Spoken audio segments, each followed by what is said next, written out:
बाहर जाना है सर।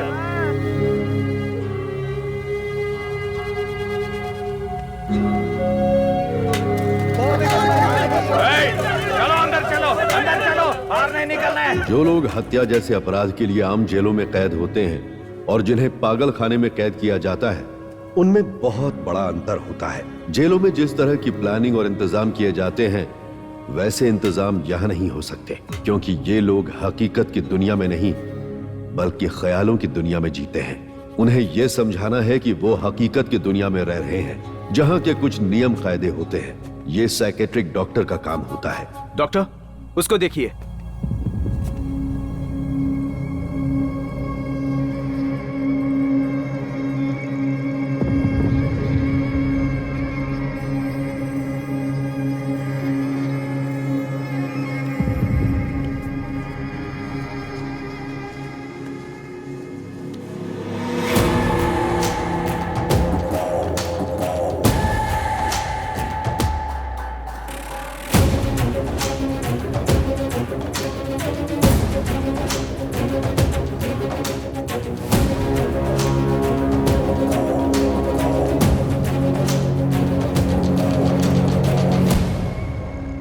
मैंने इसे कई बार अच्छी तरह से नोटिस किया है। ये मरीज हमेशा अपने पैरों को क्रॉस में रखे हुए अकेले बैठा रहता है और बाकी मरीज अपने आप उसके आसपास बैठ जाते हैं। वो कुछ भी बोलता है तो बाकी लोग उसे ऐसे सुनते हैं जैसे वो लोग उसके शिष्य हों। ये भी वैसा ही मरीज है क्या, जो अपनी सजा के बाद भी ठीक नहीं हो पाते हैं? ऐसा है क्या? हाँ डॉक्टर। इसे प्राइवेट सेल में रखिए। हाँ। फिर देखते हैं क्या होता है। हाँ हाँ।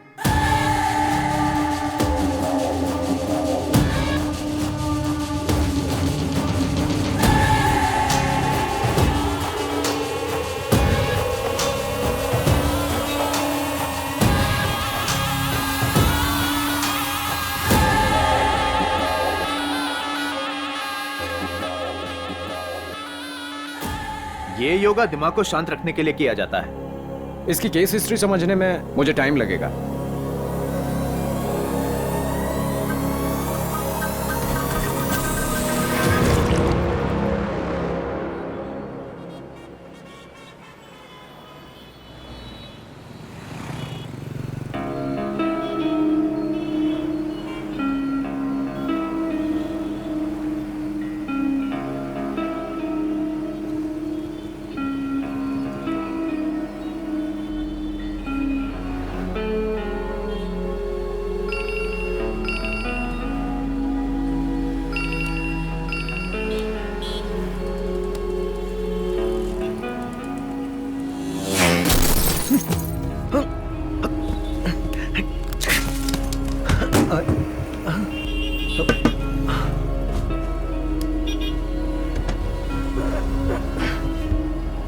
थैंक यू दोस्त।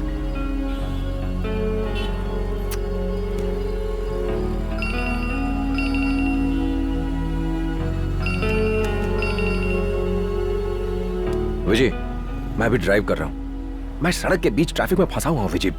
अगर कोई अर्जेंट बात है तो बताओ, थोड़ी देर में फोन करता हूँ। विजय।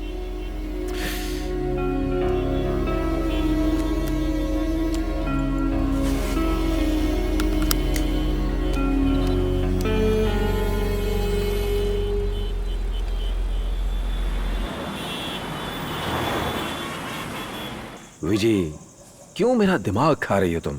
ये अचानक 3,000 रुपए किस लिए? एक तो पहले ही कंपनी रोते रोते मुझे सैलरी देती है, उस पर अगर मैंने एडवांस मांग लिया ना तो जानती हो मैनेजर किस नजर से देखेगा मुझे।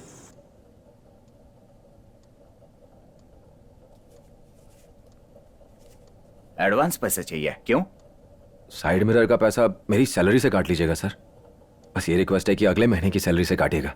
अपनी सैलरी के अलावा मुझे 3,000 रुपए एडवांस पेमेंट के तौर पे चाहिए थे। एडवांस पैसा? ऐसे देश में जहाँ लोग मच्छी बाजार की तरफ भरे पड़े हैं, जो जनसंख्या के मामले में चाइना को भी मात देकर फर्स्ट पोजीशन पर आना चाहते हैं, ऐसे देश में तुम 3 महीने के बाद छोड़ो, अगर 30 महीने तक भी सैलरी ना मिले तो भी हजारों लोग ऐसे हैं जो इस नौकरी की खातिर भागे भागे आएंगे। सर प्लीज एक बार मालिक से बात करके देखिए ना। हाँ, तुम्हारी तरह बहुत से लोगों ने एडवांस पेमेंट के लिए रिक्वेस्ट की है, उससे कुछ नहीं होने वाला। प्लीज मेरी बात समझो। ठीक है, अब जाओ, मुझे बहुत काम है। तुम क्या कहना चाहती हो? मेरी गलती से साइड मिरर टूटा है, अब घर की प्रॉब्लम भी मैं ही देखूं? मकान मालिक से तुम बात करो ना। मैं तभी कुछ कर पाऊंगा जब हाथ में कैश होगा। देखो, पहले हमें कर्ज उतारना है, उसके बाद बाकी खर्चे पूरे करने हैं। किराया हम बाद में भी दे सकते हैं। ठीक है, मैं कह दूंगा। अरे मैंने कहा ना, भूल जा अभी तो ऑफिस से निकला हूं। तुम्हारी लिस्ट में से 3 और चीजें खरीदनी है, अभी वो खरीद कर सीधा घर आता हूं बस। ए विजय, सोना मत, ठीक है? मैंने ऐसा कब कहा? मैं तो बस तुम्हें समझाने की कोशिश करता हूं, इसके अलावा कभी कुछ कहा है? ए विजय, देख सोना मत था।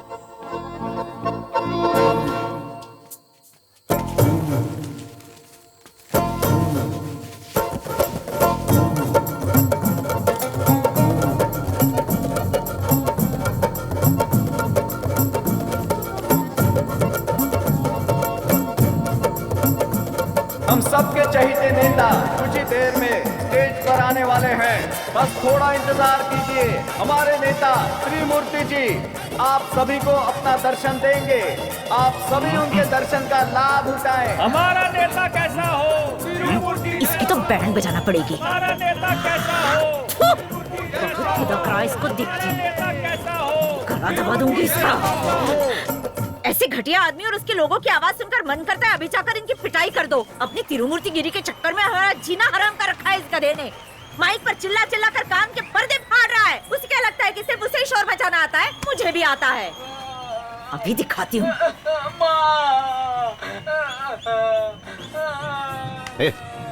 देखना,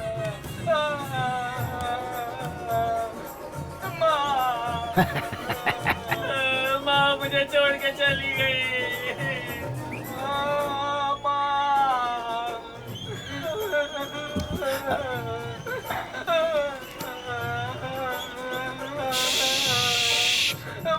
अरे ये सब क्या है?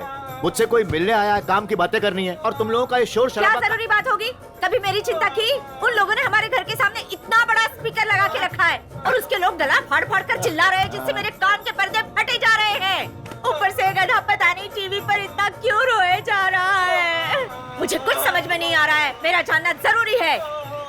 2 सालों से ये सीरियल देख रही हूँ, मुझे पता करना है कि ये लड़का क्यों रो रहा है। तुम में अगर दम है तो तुम्हारी पहुंच तो बहुत ऊपर तक है ना, तो मुझे बताओ ना, ये लड़का क्यों रो रहा है?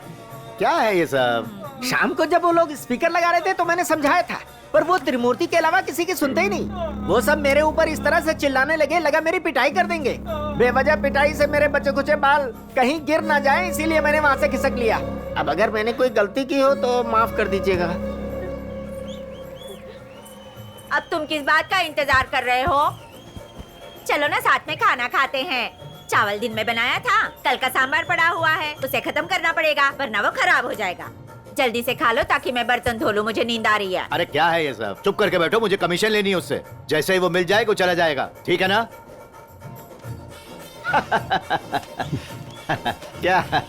क्या है कि अपने आसपास के लोगों की सेवा करने के इरादे से हम राजनीति में आते हैं, लेकिन वो करने नहीं देते और आपके बारे में झूठी अफवाहें फैलाकर वो आपको बदनाम करते हैं। राजनीति ने मुझे शांत रहना सिखाया है, लेकिन मेरी पत्नी शांत रहने दे तब तो मैं जानूं। सर, आपको आज ही घर जाना है कि कल? वो मेरी पत्नी पूछ रही थी कि आपका खाना लगाएं कि नहीं। आप हमारे साथ खाना खाएंगे तो हमारा जीवन सफल हो जाएगा। आप जैसे आदमी से हमारे जैसे छोटे आदमी की मुलाकात हो कहाँ पाती है साहब? अरे आप रुक जाइए ना, खाना खाकर ही जाइएगा हमारे साथ। अरे नहीं, ऐसी कोई बात नहीं है, हम तो बस अब जा ही रहे हैं। अच्छा अच्छा, मेरे साथ ये मेरा ड्राइवर है, बस 3 घंटे में तो हम घर पहुंच जाएंगे। अरे क्या फर्क पड़ता है, ठीक है ठीक है। हाँ, आपकी वजह से आज मेरी जमीन का रजिस्ट्रेशन बिना किसी परेशानी के हो गया। तो आपने जो कहा था उससे 2 लाख रुपए ज्यादा दिए हैं मैंने। अरे बिल्कुल, मुझे इस बात से कोई दिक्कत नहीं है। जैसा कि मैंने आपको पहले ही बताया था, 2 महीनों में मैं वहाँ का काम शुरू कर दूंगा। हाँ बिल्कुल ठीक, बढ़िया है। आपको मेरी उसमें भी मदद करनी पड़ेगी। हाँ हाँ, अरे आप जैसे अच्छे लोगों की वजह से ही तो हमारा काम चलता है साहब। यही तो समाज सेवा है साहब। बस काम अच्छे से चलता रहे और कोई प्रॉब्लम नहीं। अरे सुनो, मेरा कार्ड देना। मेरे ऑफिस का एड्रेस और मोबाइल नंबर इस कार्ड पर है। आपका ऑफिस का घर के पास ही है साहब? घर, मेरी 2 बीवियां हैं। मेरी पहली पत्नी से कोई बच्चा नहीं था और इसीलिए मुझे जायदाद का वारिस पाने के लिए दूसरी शादी करनी पड़ी। अब आपको तो पता है 2 परिवारों को मैनेज करना कितना मुश्किल होता है। इसमें हमारे फार्म हाउस का भी एड्रेस है। ठीक है। अगर आप गूगल मैप पर जोशी फार्म टाइप करेंगे तो सीधे मेरे एड्रेस पर पहुंच जाएंगे। आप आइए ना जरूर हमारे यहाँ। बिल्कुल साहब। आप सभी के सामने हाँ लो, अनोखे अंदाज में अब मैं चलता हूँ। नमस्कार। आंसू बहाकर जो चीज हासिल होती है वो आंसुओं के साथ साथ बह भी जाती है। जिंदगी में कुछ खोने से आपको सीख मिलती है जिससे आपकी तरक्की होती है। क्या आप में से कोई इसका मतलब समझता है क्या?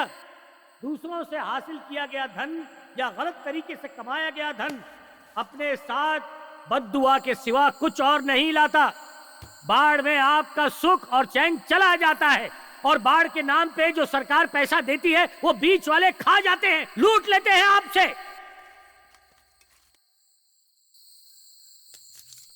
आपके नगर विकास के लिए जो फंड अलॉट किया जाता है उस पैसों से जनता का विकास करने की बजाय कुछ लोग अपने रिश्तेदारों का विकास करते हैं। क्या ये सही है? हमारे इलाके में भी ऐसा एक शख्स है जिसका नाम है रामचंद्रन कि वो हमारी समस्याओं का हल बिल्कुल नहीं कर सकता, इसलिए हमें उसे वोट नहीं देना चाहिए। आप बताइए उसने आपके लिए क्या किया है? क्या किया है बताइए। हम जब उसे मिलने जाते हैं तो वो दफ्तर में नहीं मिलता, लेकिन जब उसका कोई फंक्शन होता है तो वो भर भर के हम लोगों से, आम आदमियों से चंदा लेता है और अपना फंक्शन करता है। क्या ये सही है? अलग अलग पोज में अपनी फोटो खिंचवाता है, हीरो के रूप में पोस्टर छपवाता है। क्या ये सही है? साथियों, अगर वो काम फिल्मों में करना चाहते हैं तो बेशक जाकर करें। राजनीति में इसकी कोई जगह नहीं है। हर फंक्शन में किसी भी हीरो की कॉपी करके सेलफोन को अपने कान में यूं लगाकर पोज देता है। ये क्या नुमाइश है? एक्टरों की तरह ऑटोग्राफ देता है, ऐसे पोज देता है जैसे बहुत सोच रहा हो। अरे बताओ भाई, तुम क्या सोच रहे हो? लेकिन हमारे कोई बिल को पास करना हो तो वो 10 बार सोचते हैं। बताइए क्यों? क्यों? लोगों के सामने ऐसी झूठी छवि बना के रखी है, लेकिन तेरा ये गंदा चेहरा सब कुछ बताता है कि तू बेशर्म है। वहाँ पे एक औरत भी रहती है।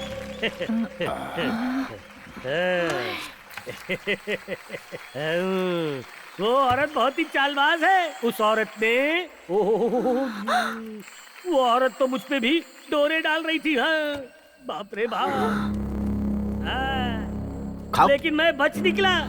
उन दिनों वो गुब्बारे से खेला करती थी, लेकिन आज वो खुद गुब्बारे की तरह फूल गई है।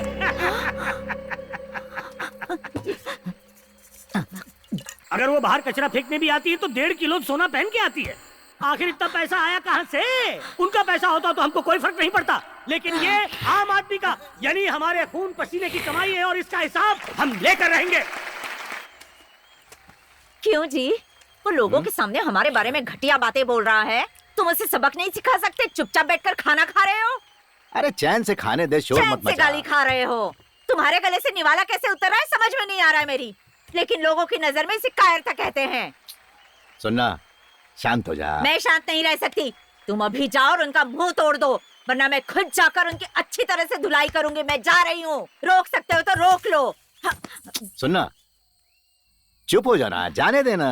कोई मेरे पति के बारे में ऐसी घटिया बातें करेगा और मैं चुप रहूंगी? राजनीति में जल्दबाजी में की गई कोई भी हरकत हमारे लिए बहुत खतरनाक हो सकती है। चल बैठ जा, बैठ जा।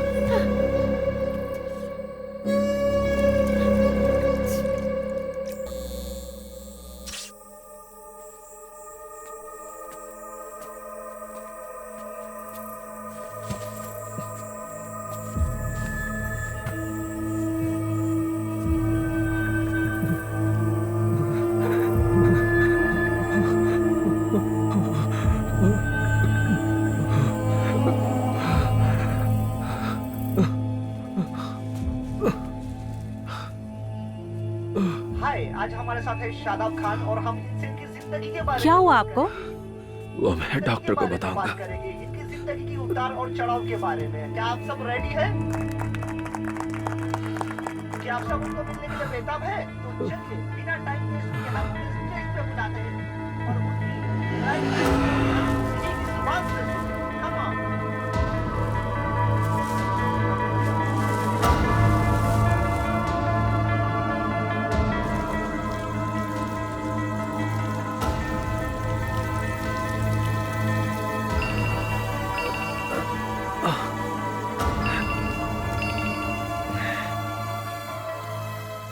विजय, नहीं विजय, मुझे जल्दबाजी में किसी को एयरपोर्ट ले जाना था।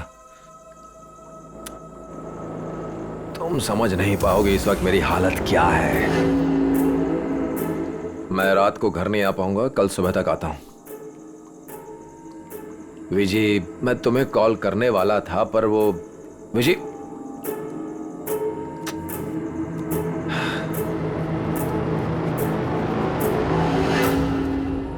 मेरी बात सुनो, इसे ऑपरेशन थिएटर में एनेस्थीसिया देकर ही निकालना पड़ेगा। बाहर चाकू का जो हिस्सा दिख रहा है वो सिर्फ 2 इंच का है। हैंडल के साइज को देखते हुए 5 से 6 इंच का हिस्सा तुम्हारी बॉडी के अंदर हो सकता है। ये देखो, रिग्ड रैम्बो नाइफ, जैसा तुम कह रहे हो उसे इस तरह से खींच कर निकाला नहीं जा सकता।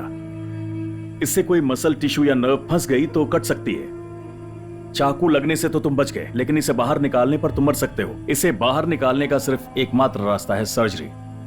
इसके बदले तुम्हें 10,000 देने होंगे, लेकिन क्योंकि हम बचपन के दोस्त हैं इसलिए काम सिर्फ 5,000 में हो जाएगा। रघु, मैं इस वक्त 5,000 देने की हालत में नहीं हूं। प्लीज मेरी हालत समझ। एनेस्थीसिया बहुत महंगा होगा, इसलिए उसे भूल जाओ। तुम इसे ऐसे ही निकाल दो, मैं हिलूंगा नहीं। सीधा निकालोगे तो शायद कट लग जाए। मैं तुम्हें एक तरीका बताता हूं। पहले इसे आधा इंच अंदर ले जाओ और जो धार वाला हिस्सा है उसे थोड़ा थोड़ा करके बाहर निकालोगे तो ये बाहर आ जाएगा। प्लीज मेरी मदद करो। 1,000 रुपए दूंगा, मेरी खातिर कर दो प्लीज। ठीक है, लेकिन पहले पैसे चाहिए। अगर कुछ हो गया तो मेरे ऊपर इल्जाम मत लगाना।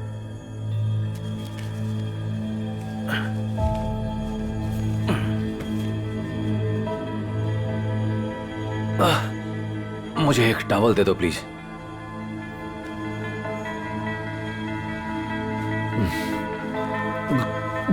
सुनो, चाकू निकालते वक्त ज्यादा हिलना डुलना मत, क्योंकि आसपास में बहुत सारे लोग हैं। तुम्हारा चीखना सुनकर वो लोग यहां ना आ जाएं।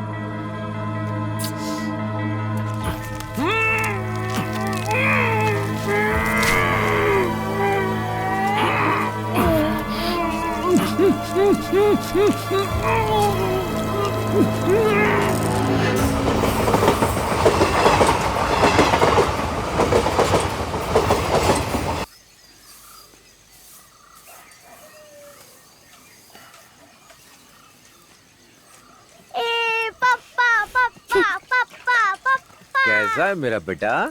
स्कूल जाने के लिए तैयार है? ए, पढ़ाई करने के लिए बोला था ना, पापा के साथ खेल रहा है। चल जा। रात भर यहाँ वहाँ घूमता रहता है, अब बच्चे की पढ़ाई भी डिस्टर्ब करेगा।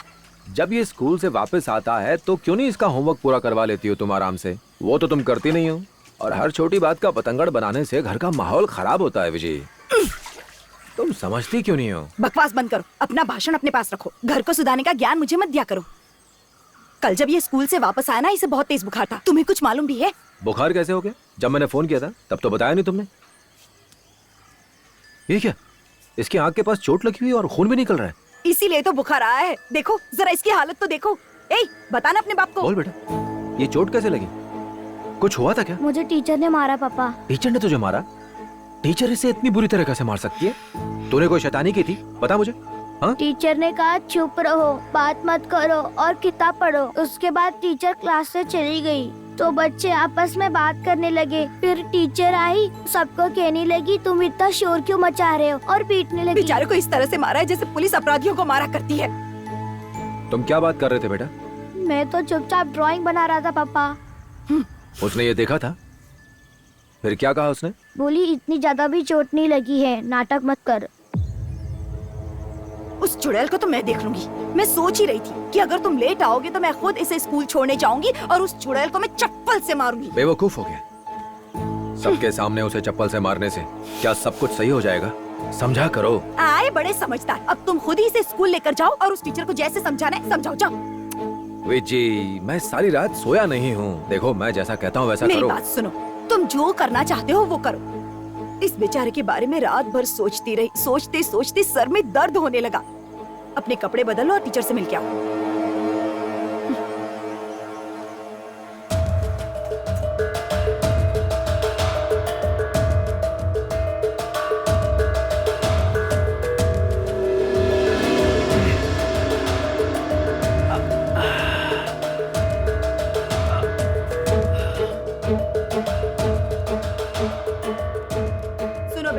मैंने तुम्हारा टिफिन अच्छे से पैक कर दिया है। पूरा खाना फिनिश करके आना, ठीक है? चलो अब जल्दी से बैग लेकर आओ, स्कूल के लिए देर हो रही है।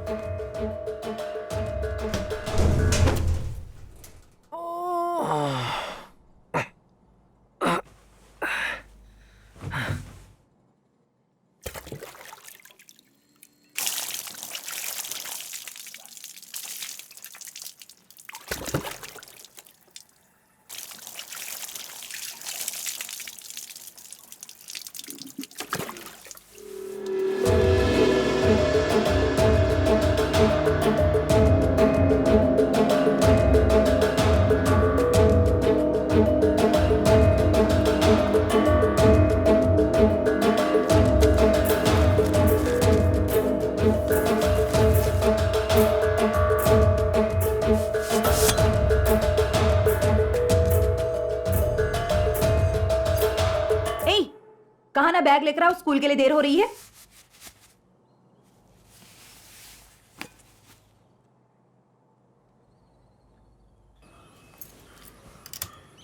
पापा, स्कूल के पास एक शॉप है, वहाँ ग्रीन कलर का केक मिलता है, वो आप मेरे लिए खरीदोगे? अभी? बेटा, स्कूल में देर हो रही है। पापा, स्कूल शुरू होने से पहले ही खा जाऊंगा।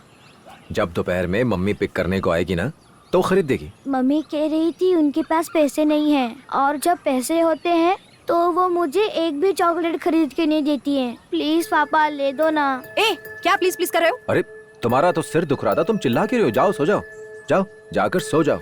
दरवाजा लॉक मत करना, मैं इसे स्कूल छोड़कर आया।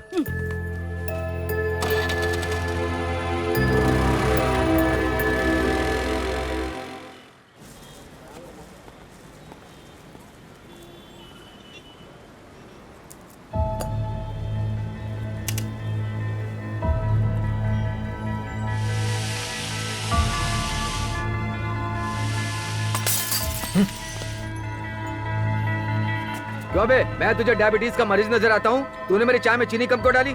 हिम्मत कैसे हुई तेरी? दूसरी चाय देता हूँ भाई। आप इस तरह मेरे ग्लास क्यों तोड़ रहे हैं? मेरे सारे कस्टमर भाग जाएंगे। याद रखना, मेरे से पंगा मत ले। पापा, क्या ये गुंडे हैं? तेरी ये दुकान मेरे इलाके में है, समझ गया? एक से बात कर। हाँ भाई, गलती हो गई, अगली बार नहीं होगा। चाय देने से पहले बताना था ना कि चीनी कम है। जी भाई। असली गुंडा इस तरह की छिछोरी हरकत नहीं करता बेटा, ये डरपोक गुंडे हैं। छोड़ मुझे, ऐसा छोड़ूंगा नहीं। थोड़ी देर इसी तरह चिल्लाएंगे, चाय के पैसे दिए बिना यहाँ से चले जाएंगे, और कुछ नहीं बेटा। आगे दिखा रहा है, तू मुझे जानता नहीं है, मैं क्या कर सकता हूँ, समझा? बेटा, ठीक है भाई, चलो यहाँ से। तुम्हें ऐसे लोगों की आंखों में कभी नहीं देखना चाहिए। अगर तुम गली के कुत्ते की आंखों में देखोगे तो वो घबरा जाएगा और हम पे भौंकने लगेगा। वैसे ही अगर तुम इन लोगों को घूरोगे तो ये लोग हमसे लड़ाई झगड़ा शुरू कर देंगे और फिर हमें स्कूल में देर हो जाएगी। चलो जल्दी से खत्म करो, हम पहले ही लेट हो चुके हैं।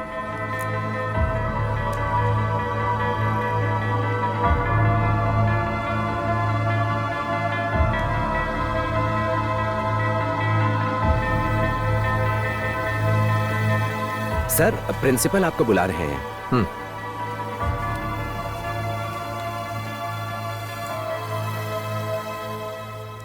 सर, हमें बच्चों को इस तरह से मारना या डांटना नहीं चाहिए, बल्कि प्यार से समझाना चाहिए। मैंने अपनी बीवी को भी यही समझाया है, लेकिन यहाँ पर इसकी क्लास टीचर तो गुस्से में पागलों जैसी हरकत करती है, बच्चों को पीटती है। ये ठीक बात नहीं है सर, इससे बच्चों के दिमाग में डर बैठ जाता है। ऐसा लगता है कि उस टीचर की पर्सनल लाइफ में प्रॉब्लम है, जिसकी वजह से वो बहुत ज्यादा दुखी रहती है। I am extremely sorry sir, मैं टीचर की तरफ से आपसे माफी मांगता हूँ। अरे सर, मेरा इरादा आपसे माफी मंगवाने का नहीं है, बल्कि आप सिर्फ इस बात का ध्यान रखिए कि इस तरह की हरकत दोबारा ना हो। अगर टीचर इसके साथ प्यार नहीं दिखा सकती तो कोई बात नहीं, लेकिन इस पर इतना गुस्सा जाहिर करना बच्चों के ऊपर बुरा असर डाल सकता है। उम्मीद है आप मेरी बात समझे होंगे सर। मैं खुद इसे क्लास में ले जाऊंगा और टीचर से बात करूंगा। Thank you sir. Okay sir.